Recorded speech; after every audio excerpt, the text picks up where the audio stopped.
Freeze. Character. Buenas tardes, mabuhay po. Masaya kaming tanggapin kayo ngayon sa aming buhay na paglalarawan ng panitikan sa panahon ng propaganda at himagsikan. Narito po ang ating tagsulok ng propaganda na kinabibilangan ng mga intelektual na propagandista na sina Dr. Jose Rizal, Marcelo H. Del Pilar at Rizaldo Lopez Caina. Paghingi ng reforma o pagbabago ang adhika ng kanilang pinusan. Lumipas ang halos 300 taon na tayo ay nasasakop ng Espanya, kaya binarapat nilang hingin ng ating bansa na biging lalawigan ng Espanya nang sa ganon ay magkaroon ng pantay na pagtrato sa Kastila at sa Pilipino. Makikita din sa panahong ito ang pagsipol ng mga akdang pumupukaw sa kamalayang Pilipino, katulad ng akda ni Dr. Jose Rizal na La Juventud Filipina, na may salin sa wikang Pilipino sa kabataang Pilipino. Alza tu tercer frente, Juventud Filipina, en este día luz pura de la ardiente aurora. Mira que en tu ardor patriótico resplandece y brilla la esperanza, el futuro de esta tierra querida. Ang akda naman ni Graciano Lopez Caina na Fray Botot ay pasaring sa mga abusero, mga sakim at masisibang pari sa panahon ng Espanyol. Ang akda naman ni Marcelo H. Del Pilar na dasalan at tuksohan, akdang mauwi sa katesismo, subalit panguyang laban sa mga praile. Pataasin ang moral ng mga kabataang Pilipino na kaya nilang baguhin ang kapalaran ng ating bansa sa pamamagitan ng matalinong paggamit ng kanilang ang pinakausayan at lakas upang maging instrumento ng paglaya na nagpapahiwatig na naging mahalagang instrumento ang politikan. Ito ang naging daluyan ng diwang makabansa.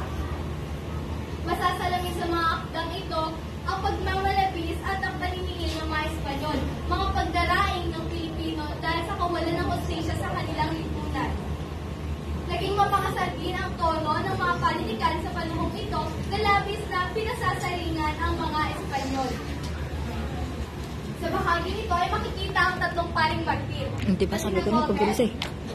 Burgos at Zamora. Ang mas tanyag sa tawag na Gomburza. Sila ay sinangkot sa pag-aaklas sa Cavite. Tumanggap ng parusang kamatayan sa pamamagitan ng garote. Ang paggarote ay isang uri ng parusa kung saan babaliin ang iyong leeg sa harap ng taong bayan. Ginagawa ito noon para mapakita ang kapangyarihan ng mga mananakop at para takutin ang mga Pilipino na huwag magparisan.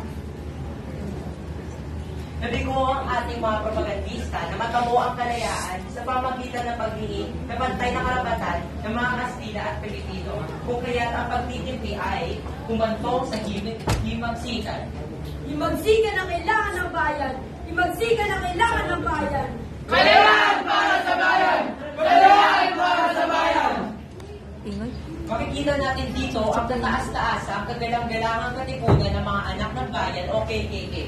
Pinangunahan ng ating bayaning si God Andres Bonifacio at ang kanyang mga tapat at matatapang na katipunero.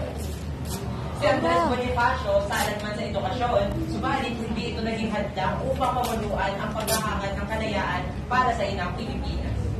Hindi lamang tabang ang ginamit na instrumento ni Bonifacio sa pagkipaglaban upang makamit ang kasarinlan, kundi gumamit din siya ng panulat.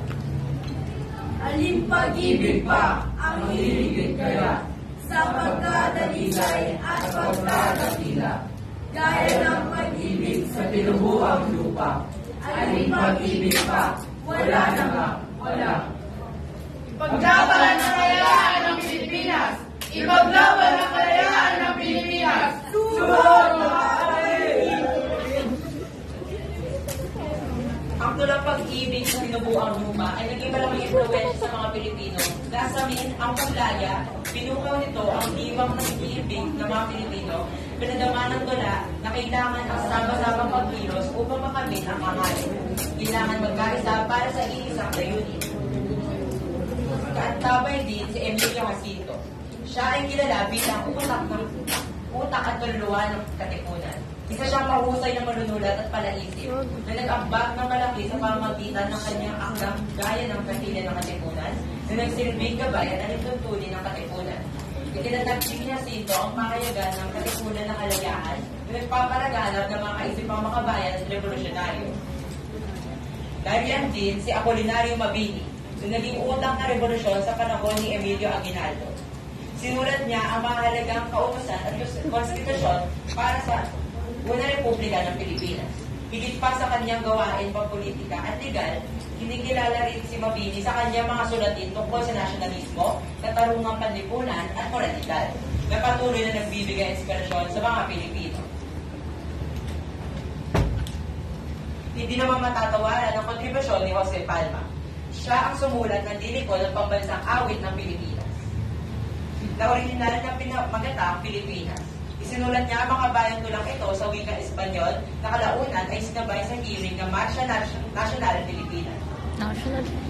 Narito naman si Mariano Ponce, ay isang mahalagang tauhan sa kilusang propaganda na masigasig na ng ambag sa pagkipaglaban para sa kalayaan ng Pilipinas.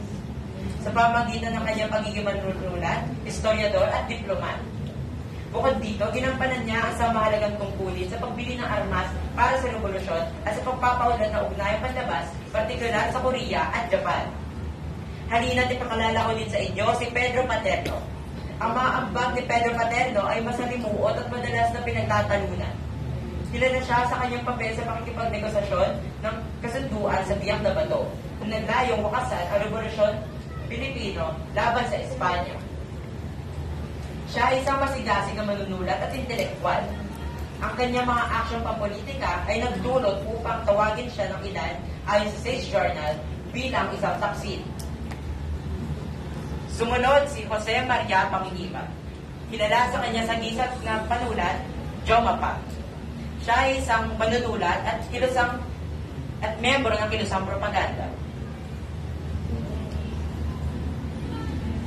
Tunay nga, ang panitikan ay salamin ng kasaysayan at hindi maaaring paghiwalayin, sapagkat kung ano man ang kaganap, siya naman ng literatura. Sa pamamagitan ng buhay na narawang ito, ay nilakbay natin ang mga kaganapang umiiral sa panahon ng pananakop ng Espanyol. Mabuhay ang lahing kayumanggi, mabuhay ang panitikang Pilipino!